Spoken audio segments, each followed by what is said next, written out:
What's up, guys? It's officially the NFL offseason, aka the most depressing time of the year, but thankfully we have what I think is about to be one of the crazier NFL offseasons to get us through this tough time. There's going to be quite a few starting caliber-ish quarterbacks on the move this year, and we've already seen one in Alex Smith getting traded to the Redskins, which also means that Kirk Cousins is on the move. But guys like Tyrod Taylor, Case Keenum, AJ McCarron, Teddy Bridgewater, and Sam Bradford are also going to be available this offseason. And with quite a few quarterbacks available in the draft, they will really affect how this draft winds up. For this mock draft, I'm going to roll with my prediction of Kirk Cousins landing in Denver. I don't think that there's a better salesman in the NFL than John Elway right now, and I'm betting that he can sell Cousins on that defense carrying them like he did with Peyton Manning. This mock doesn't have any trades, but if we can get this video to 100 likes, I'll put out a version with trades included. Let's get to it.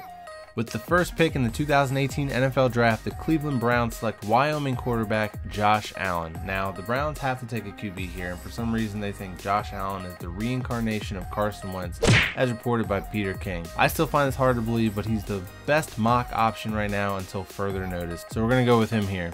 With the second pick in the draft, the New York Giants select UCLA quarterback Josh Rosen. Even though the Giants' new head coach Pat Shurmur has voiced his confidence in Eli Manning, there's nothing stopping them from using the second overall pick on the future of the franchise. Josh Rosen is my favorite quarterback in this draft class and will probably only avoid getting drafted by the Browns because he wisely voiced his opinion on playing for them. Sound familiar? With the third pick, the Indianapolis Colts select NC State defensive end Bradley Chubb. The Colts have a ton of needs and they need to take the best player available. I could see them trading down, but if the Browns take a quarterback number 1 and Cousins signs with the Broncos, teams are more likely going to want to jump right in front of the Jets to snag a quarterback. Quenton Nelson or Saquon Barkley could be the pick here, but it's more likely that they bolster the defense with the best pass rusher in the draft. With the fourth pick in the draft, the Cleveland Browns select Penn State running back Saquon Barkley. The Browns would make it a lot easier on whichever quarterback ends up starting for them in 2018 by taking the best running back available in this class. But don't be surprised if they also end up taking Minkah Fitzpatrick, the defensive back from Alabama. Taking Barkley would be somewhat of a luxury pick, and the Browns aren't really in a position to be making luxury picks, but the Browns need someone to give them consistency on offense. With the fifth pick in the draft, the Denver Broncos select Notre Dame offensive guard Quenton Nelson. So assuming Kirk Cousins signs with the Broncos, they're going to need to start bolstering that offensive line. Quenton Nelson could be a top 3 prospect in this draft, but because of the position he plays, he won't be drafted any higher than this. With the sixth pick in the NFL draft, the New York Jets select USC quarterback Sam Darnold. Once upon a time, Sam Darnold was a lock for the number 1 overall pick, and he should consider himself lucky because he might be able to avoid becoming a Cleveland Brown now. And now he can go to a team that surprisingly overachieved in 2017 and has been looking for some consistency at the quarterback position for a long time. He's got some weapons at receiver and a tight end, but look for the Jets to find an every down running back later in the draft, or select Barkley if he falls to them. With the seventh pick, the Tampa Bay Buccaneers select University of Texas San Antonio defensive end Marcus Davenport. In most of my previous mocks, the Buccaneers have been able to land Bradley Chubb, but they have to reach on Marcus Davenport here because the needed defensive end is just too great to pass. With the eighth pick, the Chicago Bears select Texas offensive tackle Connor Williams. While wide receiver might be the Bears' biggest need, it doesn't matter who Mitch Trubisky is throwing to if he doesn't have time to drop back and make reads. But with the style of offense new head coach Matt Nagy and offensive coordinator Mark Helfrich plan on installing, receivers cannot be placed that highly in value since they're somewhat of a scheme fit rather than just based purely on ability. With the ninth pick, the San Francisco 49ers select Alabama defensive back Minkah Fitzpatrick. The 49ers finally have their quarterback of the future in Jimmy Garoppolo, and they could also take their top choice at wide receiver at this point, but Minkah Fitzpatrick is just too great a value and his versatility on the back end is too great to pass up at this point in the draft. With the 10th pick in the draft, the Oakland Raiders select Virginia Tech linebacker Tremaine Edmunds. Now, Navarro Bowman will likely be re-signed, but the need for linebacker is still great, and Tremaine Edmunds is the best linebacker you've never heard of. He's young, he's still only 19 years old, he's huge, and he can run with the best of them. With the 11th pick in the draft, the Miami Dolphins select Georgia linebacker Roquan Smith. Now, the Dolphins are a hard team to get a read on this early in the offseason, but they could pick whichever linebacker the Raiders don't take. With the 12th pick in the draft, the Cincinnati Bengals select Ohio State cornerback Denzel Ward. The Bengals are another team that seem to have quite a few holes and no obvious players to fill those holes at this point. They could choose to replace one of the bust offensive linemen they've recently drafted, but I have them taking one of the top cornerbacks in the draft. With the 13th pick, the Redskins select Iowa cornerback Josh Jackson. The worst part of the Alex Smith trade is that the Redskins had to give up one of their best young defensive backs in Kendall Fuller. Previously, I had Baker Mayfield mocked here, but now the Redskins have traded a hole at quarterback for a hole at cornerback they should look to fill in the first round.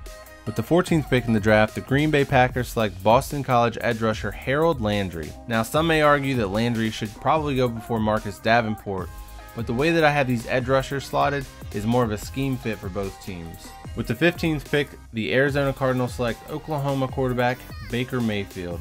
The Cardinals are just too old and long in the tooth to attract one of these top free agent quarterbacks, and therefore are going to need to restart with the draft. They'll probably still sign someone, but it would be wise to grab the Heisman winner if he's still there at 15.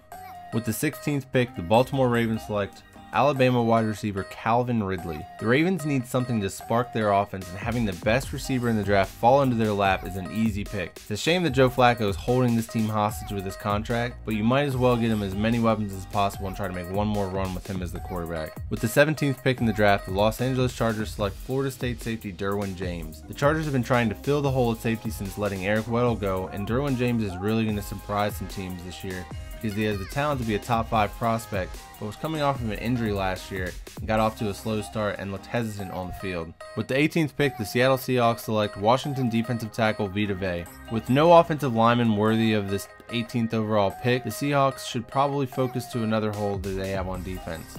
After making a move for Sheldon Richardson last year, it looked like their defense was going to be one of the top in the league, but now it's more likely that they let Richardson walk because he underperformed with them, leaving a hole for the local prospect Vita Vea to come in and dominate.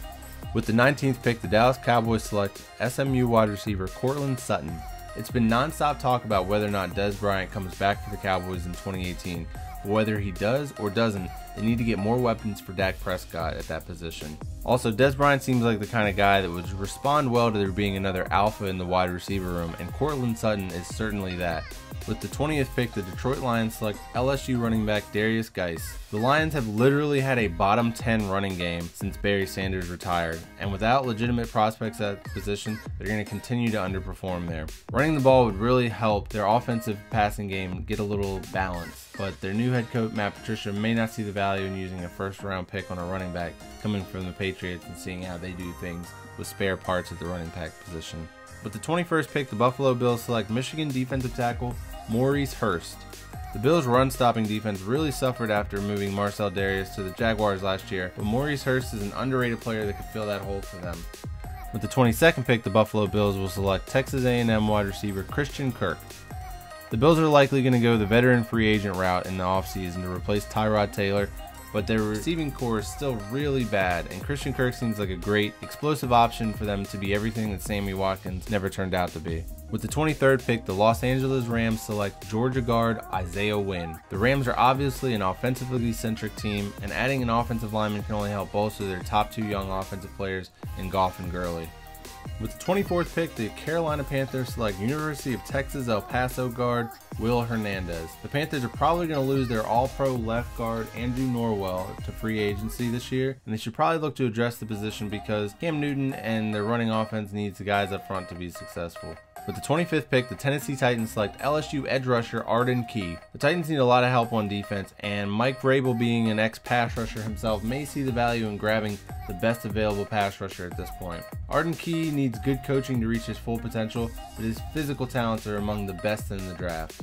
With the 26th pick, the Atlanta Falcons select Alabama defensive tackle Daron Payne. Daron Payne is similar to Dontari Poe, who they're probably going to let walk in free agency this year after he signed a 1-year deal. With the 27th pick, the New Orleans Saints select Texas outside linebacker Malik Jefferson. In my last mock, I had the Saints getting Lamar Jackson here because this would be an ideal landing place for him, and I still believe that, but the Saints are probably going to go all in with one more run with Drew Brees, and Jackson might still be there in the second round for them to take or so. So in the first, they're going to take an impact player on defense in Malik Jackson. With the 28th pick, the Pittsburgh Steelers select Alabama linebacker Rashaan Evans. The Steelers lost their middle linebacker Ryan Shazier this year to possibly a career-ending injury, and their linebacking corps was already a weak spot on their defense, so they have to use some resources to shore it up this offseason. With the 29th pick in the draft, the Jacksonville Jaguars select Oklahoma State wide receiver James Washington. Blake Bortles was up and down in 2017, but if he remains the quarterback going into 2018, he's going to need more consistent weapons, especially if they lose Allen Robinson in free agency. With the 30th pick, the Minnesota Vikings select Stanford defensive tackle Harrison Phillips. With Sharif Floyd possibly suffering a career-ending injury, the Vikings could look to fill the hole at defensive tackle with Harrison Phillips, who, mind you, had 100 tackles as a defensive tackle at Stanford. Think about that, 100 tackles from the defensive tackle position. This guy's got a motor. With the 31st pick in the NFL draft, the New England Patriots select Notre Dame offensive tackle Mike McGlinchey. Patriots offensive tackle Nate Solder could be lost to free agency this year, and they would need to replace him on the offensive line. Mike McGlinchey could have been a top 20 pick last year if he had came out, but was a little bit overshadowed by his running mate Quenton Nelson this year, but is still one of the top tackles in this draft. And with the 32nd pick in the NFL draft, the Philadelphia Eagles select Ohio State linebacker Jerome Baker. The Eagles are one of the deepest teams in the league, and it's tough to find a position of need for them to fill in the first round of the draft. But with the Achilles injury to Jordan Hicks, linebacker seems to be a place where they can afford more depth. Alright guys, and that'll do it for the first round of this mock draft. I appreciate you guys checking this out. If you did like this video, go ahead and help me out with this channel. Go ahead and hit the like button. This is a really quick, short one. It's still really early in the draft process. I haven't really gotten a chance to look at all of these top players other than what I saw during the regular season like a lot of you guys, but I will be checking out some of these top prospects and making sure that we nail this thing down. This is one of my favorite things to do during the entire course of the year as far as NFL coverage goes. So stick with me and let me know what you guys like or don't like about these, and we're going to try and get as many of these right, or try to make one of the more accurate mock drafts that you'll see by the time the draft comes out in April this year. So thanks a lot, and I will look forward to you guys in the next video.